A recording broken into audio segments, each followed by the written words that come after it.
Oh God, yeah, no, I do. It is very much of, you know who owns this? Shout out to Scott Chase. I bet he owns this on multiple formats. He's got this on compact disc. Yeah, he does. He's got the fucking Coke bottle vinyl for it. Oh man, on a scratched up like a used Bull Moose CD. Oh, this music. This is again a terrible era for music too. Oh, that's the thing. Like because it was like the high age of really, really commercial pop punk. Mm-hmm. We had like Blink-182. Like this was also the age where, like, for whatever reason, everybody wanted you to think that Travis Barker was just the coolest fucking guy. And he looks like a total scumbag. Like, you know that, like, when you get, there's just some things you got to understand when you get in the Blink-182 van. Okay. I recently told that story.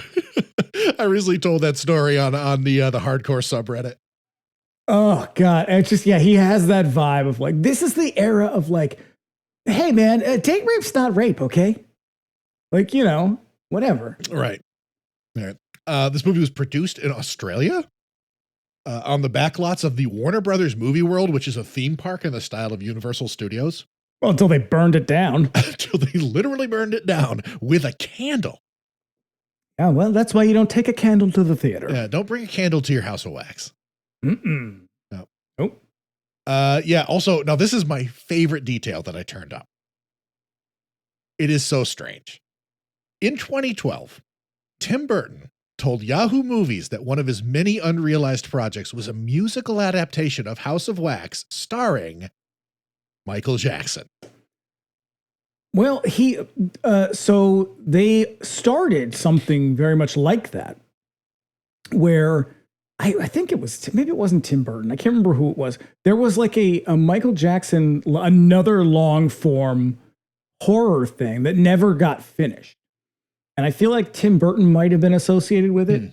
Yeah, it's not really clear when they were trying to get the wheels on this moving. Like he never really specifies. He mentioned it again when they were doing promotion for Wednesday. Well, what garbage was he making at the time? Well, this would have been the so I would say in 2012. Shit, I don't know. I kind of stopped paying attention to him after Mars Attacks. Yeah, he doesn't make good movies. Maybe Sleepy Hollow, but like after that, it's all kind of a blur with him. Maybe he was promoting. Shit, was it Big Fish? Okay, that sounds right. Maybe, I don't know, but but a musical. This probably would have had to have been. This would have had to have been maybe in the 90s when he was like really, really in his prime, and Michael Jackson hadn't become like completely radioactive yet. So yeah, I mean, look, the 1953 version is a fairly opulent film. A little bit. It's not that big. It does not lend itself to a musical. It's not that campy. It's a pretty straightforward horror movie. It's in 3D. I mean, it's the movie. Yeah, well, they were only because they were forced to. Yeah, that guy with the paddles is the best. It was sort of like the way,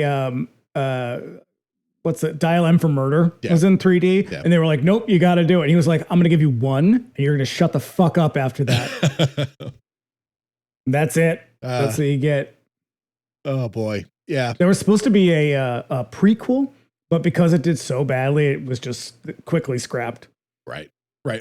Again, like it didn't do badly. It just didn't do enough business to warrant any sort of further shit.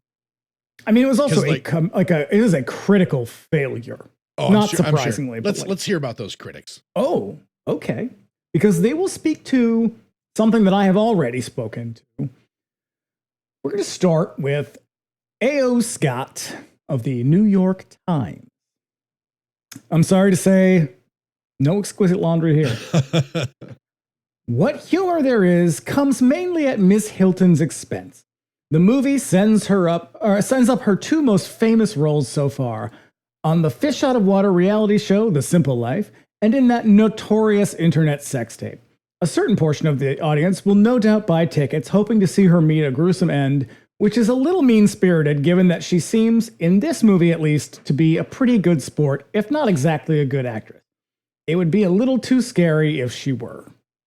Huh. I mean, yeah, I think that she is surprising in her capability as an actress. Like she's perfectly, she could have gone on and done other movies, you know? Yep. She definitely had a future in this if she chose to. So moving on, Wesley Morris of the Boston Globe. You're going to notice a pattern here. Okay. Celebutante Paris Hilton. That's all they're going to talk about, right? Mm-hmm. Whose cinematic experience includes her infamous sex tape, can now add horror film victim to her resume. So the thing with the sex tape is it came out, I believe, when this movie was coming out. Probably. This movie was produced like way before anybody knew about that. Probably. Yeah. For Hilton haters, the stupid and grotesque remake of The House of Wax will only stoke their schadenfreude. Hilton plays Paige, an oversexed girl who wears plush sweatsuits and seems generally bored, but comes alive to perform sex acts on her African-American boyfriend, Blake. Ooh, Hold on. Like the dreary remake of the Amityville Horror, the movie's real star is that house. Sorry, Paris. Now, I will say, because that also struck me as very odd, Wesley Morris is black. And so, while it is obviously a racialized comment, it's not doing what I think it immediately seems like it's doing. It is a weird thing to bring up. But I think at the time, Wesley Morris, because Wesley Morris, I like him a lot. He's a very good writer. He has a couple good podcasts. He has a really good podcast right now out about Stevie Wonder, but is probably pretty young at this point.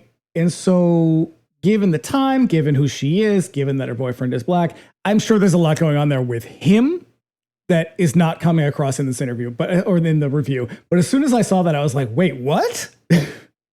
Why are you bringing that up? And then I was like, oh, okay, it's probably something else. It makes perfect sense that they're all going to be kind of preoccupied with her, but Jesus H. Christ, she's hardly in this movie.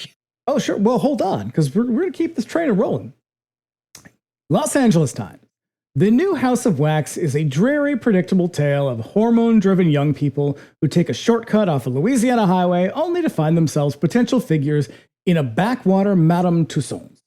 The final hour plus has more action than the first hour, but is as frightless as it is humorless, lacking even the camp elements bad horror usually provides, before a spectacularly ridiculous ending in which the characters swim through rivers of molten wax without getting so much as a hot foot. And finally, Sheila Benson. No, I LA wish. No, my girl she's retired. She's out of the game by then.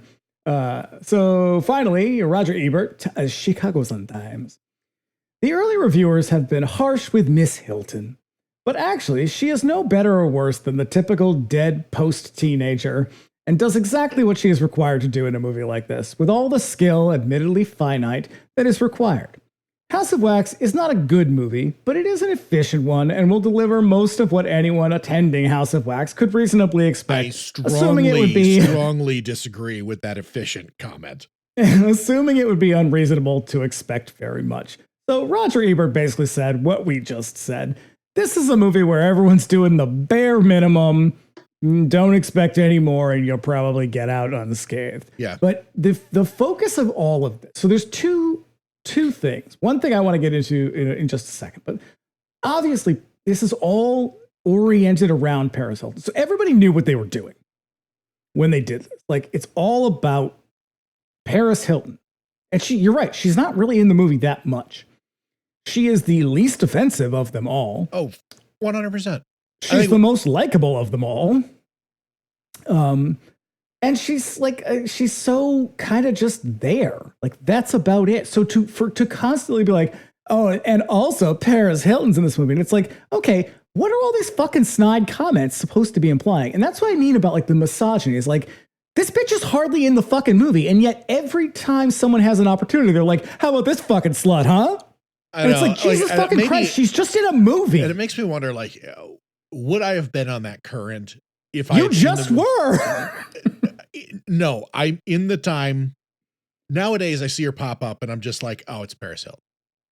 Like my feelings on her have cooled. I don't give a shit about her. You just heard a sample of the latest Millennium Edition episode of Bring Me the Axe. To unlock the whole thing and gain access to all of our bonus materials, head over to patreon.com/bringmetheaxepod and subscribe. Subscribers at the $5 a month tier gain access to every bonus episode. That's 5 episodes a month. Our monthly Millennium Edition episode, our bi-weekly X-Files rewatch and 90s history podcast, Do You Think I'm Spooky, and my bi-weekly music show, Radio Free Haddonfield, all for just $5 a month. Millennium Edition episodes can also be unlocked for a one-time fee of $3. We're all about value at Bring Me the Axe. All subscribers, the free tier included, gain access to our listener Discord server, and members at the $2 tier and up gain access to the Watch Party channel, where we gather to stream the movies for upcoming Bring Me the Axe and 99-cent rental episodes. Once again, that's patreon.com/bringmetheaxepod.